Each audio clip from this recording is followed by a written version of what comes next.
Excited ആണ്. കുറെ കാലത്തിന് ശേഷമാണല്ലോ ഒരു ഹ്യൂമർ ട്രാക്കിലേക്ക് തിരിച്ചു വരുന്നത്.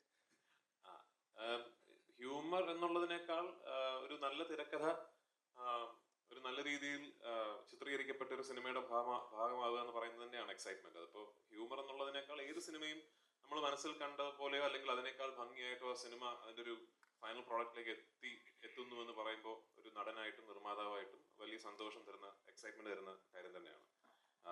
പിന്നെ ഓഫ് കോഴ്സ് എല്ലാ സിനിമകൾക്കും ഒരു യാത്രയുണ്ടല്ലോ. അപ്പൊ ഈ സിനിമയുടെ യാത്ര ആലോചിക്കുമ്പോൾ എനിക്ക് തോന്നുന്നു എല്ലാം നല്ലതിനായിരിക്കാം. കാരണം ദീപു ഈ തിരക്കഥ എന്നോട് വന്ന് പറഞ്ഞപ്പോൾ എനിക്കറിയില്ല, വിപിനെന്ന് ആദ്യത്തെ മുത്തുകോ ചെയ്തിരുന്നു ആ സമയത്ത്.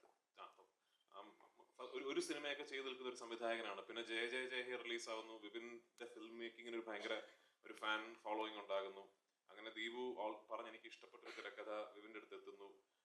ആ കാലയളവ് കൊണ്ട് ബേസിൽ ഒരു വളരെ പോപ്പുലർ സ്റ്റാർ ആകുന്നു, ഫാമിലി സ്റ്റാർ ആകുന്നു.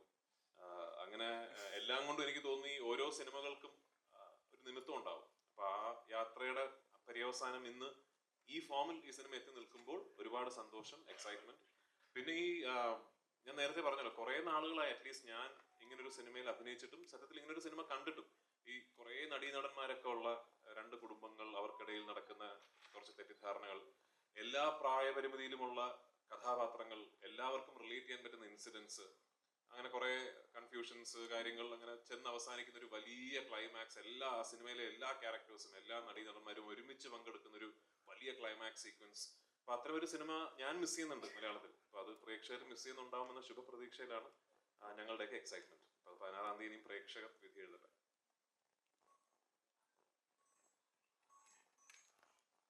ബേസിൽ എന്നെക്കാട്ടി കൂടുതൽ സ്കോർ ചെയ്തു, എനിക്കത് ചെയ്യാമായിരുന്നു തോന്നിയായിരുന്നു. രണ്ട് ക്യാരക്ടറും ഒരാൾക്ക് ചെയ്യാൻ പറ്റില്ലല്ലോ. അല്ല, ബേസിൽ ആദ്യത്തെ ക്യാരക്ടർ ചെയ്യാൻ പറ്റാനുള്ള ബേസിൽ കൊടുത്തത്. ഈ അന്ന് എന്നോട് ഇപ്പൊ ഞാൻ ആദ്യമായിട്ട് ദീപു ഈ കഥ എന്നോട് പറഞ്ഞപ്പോൾ ബേസിലെ കഥാപാത്രം ഞാൻ ചെയ്ത കഥാപാത്രം മറ്റൊരു നടനുമാണ്. അപ്പൊ ആരാണെന്ന് പറയുന്നില്ല. അപ്പൊ അന്ന് ഈ സിനിമ നമുക്ക് കുറച്ച് കഴിഞ്ഞിട്ട് ചെയ്യാം, ഇപ്പൊ ഉടനെ ചെയ്യേണ്ട, കുറച്ച് കഴിഞ്ഞിട്ട് ചെയ്യാമെന്ന് ഞാൻ പറഞ്ഞതിന്റെ പ്രധാന കാര്യം തന്നെ ആ കാസ്റ്റ് ഒന്ന് ഫ്രഷ് ആകണം, അതായത് ഒരു റെപ്പറ്റീഷൻ ഫീൽ ചെയ്യും, കുറച്ച് ഫ്രഷ് ആയിട്ട് വേണം അത് ചെയ്യാൻ എന്നുള്ള ഇതിലാണ് ഞാൻ കുറച്ച് കഴിഞ്ഞിട്ട് ചെയ്യാമെന്ന് പറഞ്ഞത്.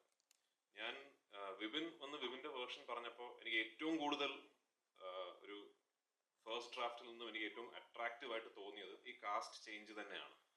കാരണം അങ്ങനെ ഞാൻ ആ കഥയെക്കുറിച്ച് ചിന്തിച്ചിരുന്നില്ല. ഞാൻ ആനന്ദനായിട്ടും മറ്റൊരാൾ വിനുവായിട്ടും, പ്രത്യേകിച്ച് ബേസിൽ വിനുവായിട്ട് ഞാൻ ചിന്തിച്ചിരുന്നില്ല. ആ ഐഡിയ വിപിന്റെയാണ്. അപ്പൊ ആക്ച്വലി എനിക്ക് തോന്നുന്നത് ഈ സിനിമയുടെ ഏറ്റവും നല്ല വേർഷനാണ് ആനന്ദൻ ഞാൻ ചെയ്യുന്നതും വിനു ബേസിൽ ചെയ്യുന്നത്. അതുകൊണ്ട് തന്നെ ബേസിൽ അത് വളരെ മനോഹരമായിട്ട് ചെയ്തിട്ടുണ്ട് എന്നുള്ളത് കൊണ്ടും അത് കണ്ടപ്പോൾ ഞാനത് ചെയ്യണമായിരുന്നു എനിക്ക് തോന്നിയിട്ടേ ഇല്ല.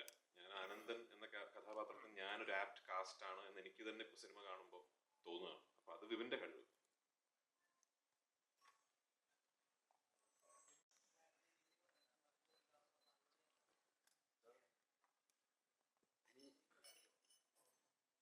ഞാൻ ബോളിവുഡ് ചെയ്യാൻ പോകുന്ന ആര് പറഞ്ഞു? ഞാൻ പറഞ്ഞിട്ടില്ലല്ലോ. അത് വെറുതെ അവന് ഹിന്ദി അറിയാം. ഞാൻ സുഗമ പരീക്ഷയ്ക്കൊക്കെ എനിക്ക് 100 മാർക്ക് കിട്ടിയിട്ടുണ്ട്. പഴയ പുലിയാണ് ഞാൻ. ഇപ്പൊ കുറച്ചുകൂടെ ഹിന്ദി അറിയാം. ഹിന്ദി സിനിമ കാണുന്ന ഒരാൾ. ഹിന്ദി മേ ബാത് കർനാ ഹൈ ക്യാ?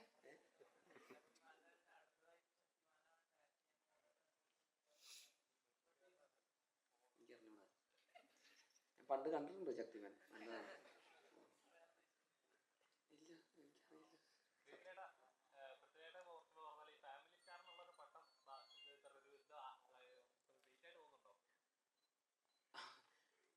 ഉണ്ട്.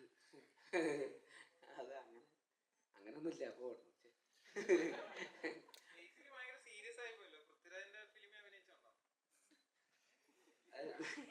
ഞാനല്ല പാട്ടൊക്കെ പാടിയത് കണ്ടായിരുന്നു ഈ മിന്നലത്തെ.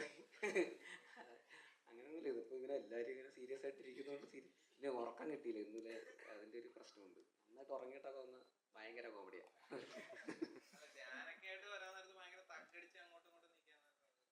അത് രാജ്യം ഇല്ല, അങ്ങനല്ല. നിങ്ങളിങ്ങനെ ഈശോയുടെ അമിതഭാരം തരല്ലേ. കഴിഞ്ഞ ദിവസം ഏതൊരു സിനിമയുടെ ഷൂട്ടിന്റെ ഇടയിൽ പ്രാവുംകൂട്ട് ഷാപ്പിന്റെ ഷൂട്ടിന്റെ ഇടയിൽ ഒരു ചേട്ടൻ വന്ന് ഫോട്ടോ എടുത്തു. അപ്പോൾ ചേട്ടൻ ചോദിച്ചു തൃശ്ശൂരാ ഷൂട്ടിങ്. അപ്പോൾ ചേട്ടൻ ചോദിച്ചു ഏത് പടമാണെന്ന് പറഞ്ഞു. പ്രാവുംകൂട് ഷാപ്പ്. അപ്പോൾ ചേട്ടൻ ഇന്റർവ്യൂ പൊളിക്കണം കേട്ടോ. ഇന്റർവ്യൂ അപ്പോൾ പടം ഇന്റർവ്യൂവിൽ ഇപ്പോൾ അമിത പ്രതീക്ഷയായി തുടങ്ങി. അങ്ങനെയൊന്നുമില്ല, അതൊക്കെ ഒരു വൈബല്ലേ. നിഖില ഇന്റർവ്യൂസിലൊക്കെ മാനറിസം ഇല്ല, അങ്ങനെ കഥ ഇല്ല. പക്ഷെ എനിക്കിങ്ങനെ ഒരുപാട് ചോദ്യങ്ങളൊക്കെ ചോദിക്കാനുണ്ടായിരുന്നു. എനിക്ക് ആദ്യമൊക്കെ നമുക്ക് ഒരു പേടി ഉണ്ടാവുമല്ലോ ഇപ്പോൾ, അല്ലേ? ഞാനും അങ്ങനെ അധികം മുമ്പ് ഞാൻ സംസാരിച്ചിട്ടൊന്നുമില്ല, എല്ലാവരെയും പോലെയൊക്കെ തന്നെയാണ്.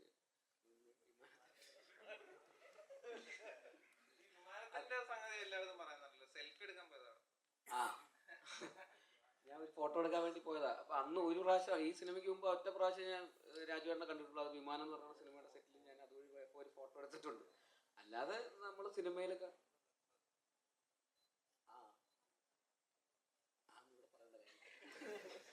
അപ്പോൾ അപ്പോൾ അങ്ങനെ അപ്പോൾ ഞാൻ ഭയങ്കര ഫാനാണ്.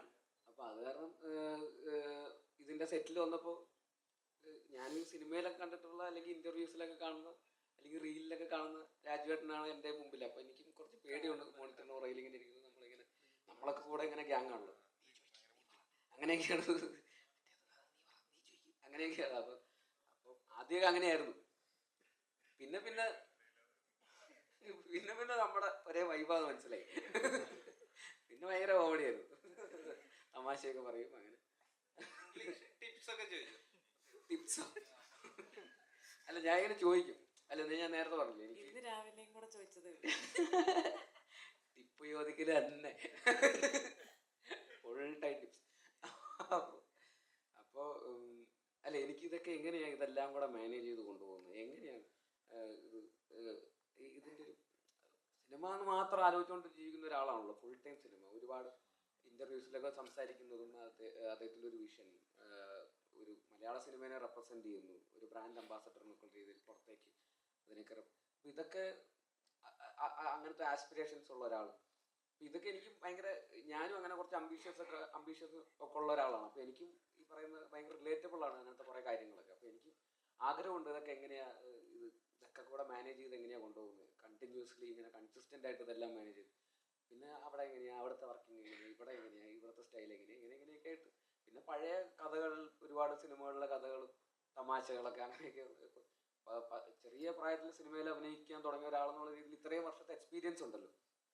അപ്പോൾ ഫിലിമിൽ ഷൂട്ട് ചെയ്യുന്നു, ഡിജിറ്റലിലേക്ക് വന്നപ്പോൾ അത് ഷൂട്ട് ചെയ്യുന്നു, പല പല ആർട്ടിസ്റ്റുകളുടെ കൂടെയും പല ഡയറക്ടേഴ്സിൻ്റെ കൂടെയൊക്കെ ഒരുപാട് സിനിമകൾ വർക്ക് ചെയ്തിട്ടുണ്ട്.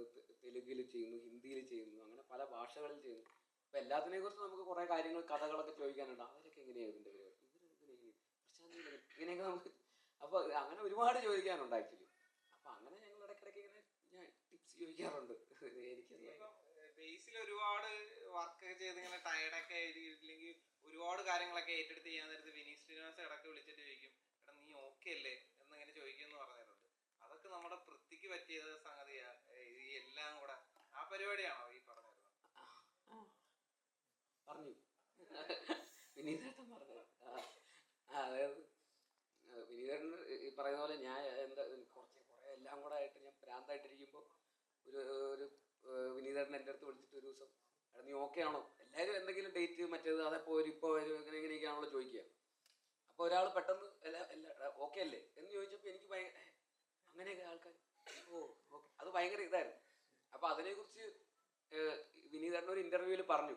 അപ്പോൾ അതിൽ വിനീതേട്ടൻ സംസാരിച്ച എല്ലാവർക്കും പൃഥ്വിരാജ് ആവാൻ പറ്റൂല്ലോ, അതുകൊണ്ട് ഞാൻ അവൻ്റെ അടുത്ത് ഓക്കെ ആണോ എന്ന് ഞാൻ ചോദിച്ചു എന്ന് അങ്ങനെ പറഞ്ഞായിരുന്നു. അപ്പോൾ അതൊക്കെ തന്നെയാണ് എനിക്കും അറിയുന്നത്, എങ്ങനെയാണ് അങ്ങനെ ആവുന്നത്.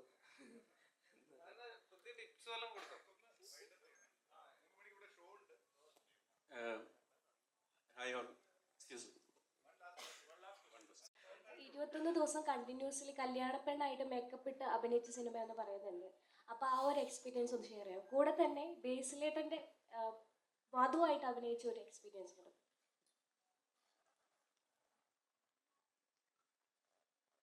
ഹലോ, ഹായ്, എല്ലാവർക്കും നമസ്കാരം. 21 ദിവസം നമ്മൾ ഈ ഗുരുവായൂർ സെറ്റ് ഇട്ടിട്ടാണ് നമ്മളത് ഷൂട്ട് ചെയ്തത്. അപ്പം ഫസ്റ്റ് ഡേ റെഡിയായി എല്ലാം സെറ്റായി. ഞാൻ ഭയങ്കര എക്സൈറ്റഡ് ആയിരുന്നു. കല്യാണ പെണ്ണ്, നല്ല കോസ്റ്റ്യൂം, നല്ല ജ്വല്ലറി, മുല്ലപ്പൂ, ഭയങ്കര എക്സൈറ്റഡ് ആയിരുന്നു. പിന്നെ രണ്ടാമത്തെ ദിവസം മൂന്നാമത്തെ ദിവസം മുതൽ എനിക്ക് മനസ്സിലായി പാളി. കാരണം പറ്റില്ല, പുറത്തിറങ്ങിയ ചൂട് അകത്ത്. കാരണം ഒരുപാട് ഈ പടത്തിൽ ആദ്യം തൊട്ട് അവസാനം വരെ ഒരുപാട് സീനിയർ ആയിട്ടുള്ള അല്ലെങ്കിൽ അല്ലാതെയും ഒരുപാട് ആർട്ടിസ്റ്റുകളുണ്ട്. അപ്പം എല്ലാവരും കൂടി ഒരുമിച്ച് വരുന്നതാണ് ഈ ക്ലൈമാക്സ് മൊത്തത്തിൽ, എല്ലാ ആർട്ടിസ്റ്റും. അപ്പം ക്ലൈമാക്സ് ആകുമ്പോൾ ഇവരെല്ലാവരെയും വെച്ച് ചെയ്യണം. അപ്പം നമുക്ക് അവിടെ വന്നിട്ട് നമ്മൾ കുറേ സമയം നമ്മൾ വെറുതെ ഇരിക്കേണ്ടി വരും ചിലപ്പോൾ. അപ്പം മിക്ക സമയങ്ങളിൽ നമ്മൾ ക്യാരവാനിൽ തന്നെ ആയിരിക്കും, അല്ലെങ്കിൽ ചില സമയത്ത് നമുക്ക് അവിടെ ഇരിക്കാൻ പറ്റില്ല, ബോറടിക്കും, പുറത്തേക്ക് ഇറങ്ങും. അപ്പം അങ്ങനെയാണ് ഷൂട്ട് പോയിക്കൊണ്ടിരുന്നത്. ചിലപ്പം നമുക്ക് ഉറങ്ങാൻ പറ്റില്ല, കാരണം എനിക്ക് ഇത്രയും സെറ്റ് വെച്ചുകൊണ്ട് ഉറങ്ങാൻ പറ്റില്ല, റെസ്റ്റ് എടുക്കാൻ പറ്റില്ല. ബട്ട് സ്റ്റിൽ പുറത്തേക്ക് ഇറങ്ങി ആ ഷൂട്ടൊക്കെ കാണുന്ന സമയത്ത് ഭയങ്കര രസമാണ്. കാരണം ആ ചെയ്യുന്ന രീതി, അതായത് എല്ലാം ഷൂട്ട് ചെയ്തേക്കുന്ന ഓർഡറിലായിരുന്നില്ല, ബട്ട് സ്റ്റിൽ ആ കണ്ടിന്യൂറ്റി ആദ്യം മുതൽ അവസാനം വരെ അത് പിടിച്ച് ചെയ്തു. അപ്പം അതൊക്കെ എനിക്കൊരു ന്യൂ എക്സ്പീരിയൻസ് ആണ്. ഇത്രയും വലിയൊരു സെറ്റിൽ ഇത്രയും സീനിയർ ആയിട്ടുള്ള ആൾക്കാർ കൂടി ചെയ്യാന്നുള്ളത് എനിക്ക് ഭയങ്കര ന്യൂ എക്സ്പീരിയൻസ് ആയിരുന്നു. സോ അത് ഞാൻ ഒരുപാട് എൻജോയ് ചെയ്തു. പിന്നെ ബേസിലേട്ടൻ്റെ വധു എന്ന് പറയുന്ന, വധു എന്ന് മാത്രമല്ല പേരായിട്ടാണെങ്കിലും എനിക്ക് ഭയങ്കര കംഫർട്ടായിരുന്നു ആളുടെ കൂടെ വർക്ക് ചെയ്യാൻ. ഇപ്പം നമ്മൾ എൻ്റെ സീൻ എടുത്ത് എൻ്റെ ക്ലോസ് ആണെങ്കിൽ കൂടി ആളെനിക്ക് അപ്പുറത്തിരുന്ന ആളുടെ ഡയലോഗ് എനിക്ക് ക്യാമറയുടെ ഇപ്പുറത്ത് എനിക്ക് ഡയലോഗ് പറഞ്ഞു തരും. സോ അത്രയും കംഫർട്ടബിൾ ആയിരുന്നു, അത്രയും സെറ്റായിരുന്നു എനിക്ക് ആളുടെ കൂടെ വർക്ക് ചെയ്യാൻ.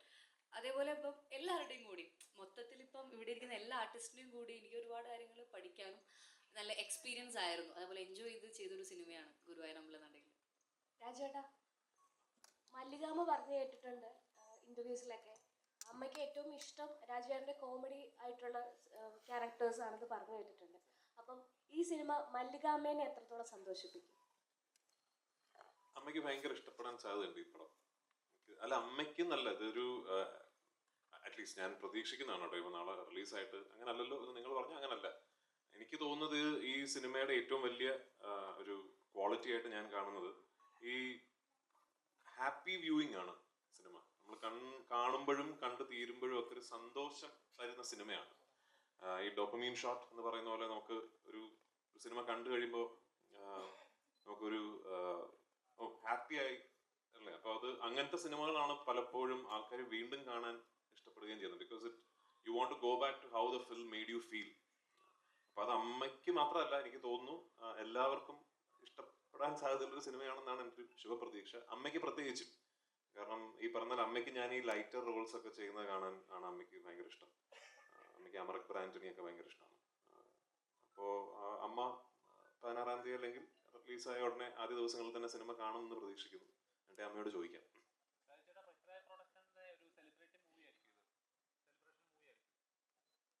ഞങ്ങളുടെ എല്ലാ പടങ്ങളും സെലിബ്രേറ്റ് ചെയ്യണേ എന്നുള്ളതാണ് ഞങ്ങളുടെ ആഗ്രഹം. ഇത് അതെ, ഞാൻ ആ കാര്യത്തിൽ ഭയങ്കര അഭിമാനിക്കുന്നു. ഈ സിനിമ പൃഥ്വിരാജ് പ്രൊഡക്ഷൻസിന്റെ ബാനറിലാണ്, ഞങ്ങൾ കോ പ്രൊഡ്യൂസേഴ്സ് ആണ് ഈ സിനിമയുടെ എന്നുള്ള കാര്യത്തിൽ ഞാൻ തീർച്ചയായിട്ടും അഭിമാനിക്കുന്നു. പൃഥ്വിരാജ് പ്രൊഡക്ഷൻസ് ഈ ജോണറിൽ ഉള്ളൊരു സിനിമ ആദ്യമായിട്ടാണ് ചെയ്യുന്നത്. പിന്നെ ഓഫ് കോഴ്സ് ഇതിൽ ഞങ്ങൾക്ക് E4 Entertainment ഉണ്ട്, കൂടെ ഉണ്ട്. ആൻഡ് ഈ സിനിമ ചെയ്ത എക്സ്പീരിയൻസും അപ്പൊ ഈ സിനിമ റിലീസ് ആവുന്നതിന് മുമ്പ് പറയുമ്പോഴാണല്ലോ ഒരു ഭംഗി. ഉറപ്പായിട്ട് ഞങ്ങൾ ഇനി ഒരുമിച്ച് സിനിമകൾ ചെയ്യുകയും ചെയ്യും. അപ്പോൾ അങ്ങനെ വരട്ടെ, ഒരു അഭിമാനിക്കാൻ പറ്റുന്ന ഒരു സിനിമയാകട്ടെ റിലീസിന് ശേഷവും.